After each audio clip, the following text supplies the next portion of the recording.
Assalamualaikum warahmatullahi wabarakatuh. Bismillahirrahmanirrahim. Alhamdulillah wassalatu wassalamu ala rasulillah sayyidina wa maulana Muhammad ibn Abdillah.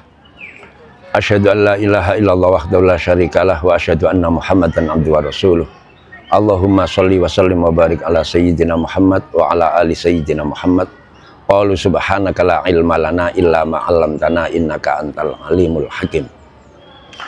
Qala Allah Ta'ala fi kitabihil karim, a'udzu billahi minasyaitonir rajim. Bismillahirrahmanirrahim. Ya ayyuhalladzina amanu kutiba 'alaikumus syamu kama kutiba 'alal ladzina min qablikum la'allakum tattaqun. Shadaqallahul azim. Amma ba'du, alhamdulillah kita sekalian bertemu dengan bulan yang suci, bulan yang mulia, bulan yang penuh dengan keberkahan, yaitu bulan Ramadan. Sholawat dan salam tetap kepada beliau Rasulullah Muhammad SAW. Selanjutnya, mari kita merenung mengapa manusia diperintahkan berpuasa di dalam bulan Ramadan. Adanya perintah puasa kepada manusia, cikal bakalnya adalah saat zaman azali Allah memanggil tiga makhluk. Yang pertama malaikat, yang kedua jin, dan yang ketiga nafsu. Mengapa nafsu? Karena nafsu akan dipasang pada diri manusia sebagai penguat manusia untuk mengembangkan fisik manusia, sedangkan akal bertugas sebagai pengembangan jiwa dan roh manusia. Saat Allah memanggil yang pertama kali malaikat, ya malaikat, man ana wa man anta, siapa aku dan siapa engkau? Jawab malaikat, anta rabbi wa ana abduka, ya Allah, engkau adalah Tuhanku dan aku adalah hambamu. Lolos pertanyaan terjawab oleh malaikat. Yang kedua, makhluknya Allah yang berupa jin. Jin ditanya lagi dengan pertanyaan yang sama. Wahai jin, man ana wa man anta. Wahai jin, siapa aku dan siapa dirimu? Jin mengakui, jawabnya jin, anta rabbi wa ana abduka. Engkau adalah Tuhanku dan aku adalah hambamu. Makhluk yang ketiga dipanggil oleh Allah. Hai nafsu, man ana wa man anta. Siapa aku dan siapa engkau? Bagaimana jawabnya nafsu? Ana wa anta. Aku adalah aku dan engkau adalah engkau. Dengan jawaban ini menunjukkan bahwa nafsu tidak mengakui bahwa Allah adalah Tuhannya, sedangkan dua makhluk tadi sudah mengakui. Bagaimana Allah? Reaksi Allah manggil malaikat.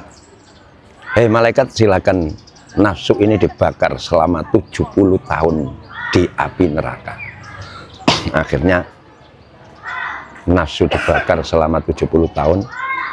Setelah 70 tahun berlaku dan berlalu, nafsu diangkat dan ditanya lagi oleh Allah, ya wahai nafsu, man ana wa man anta.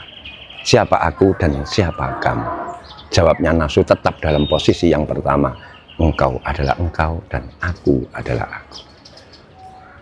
Akhirnya Allah memanggil malaikat, wahai malaikat, silakan nafsu dimasukkan ke dalam alam ju.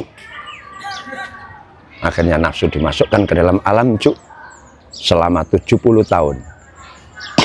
Setelah itu diangkat dari alam ju, nafsu ditanya oleh Allah, wahai nafsu, man ana wa man anta. Siapa saya dan siapa engkau? Akhirnya jawabnya nafsu dengan tunduk dan patuh kepada Allah, anta rabbi wa ana abduka. Inilah awal dan cikal bakal perintah puasa disampaikan, diturunkan kepada manusia.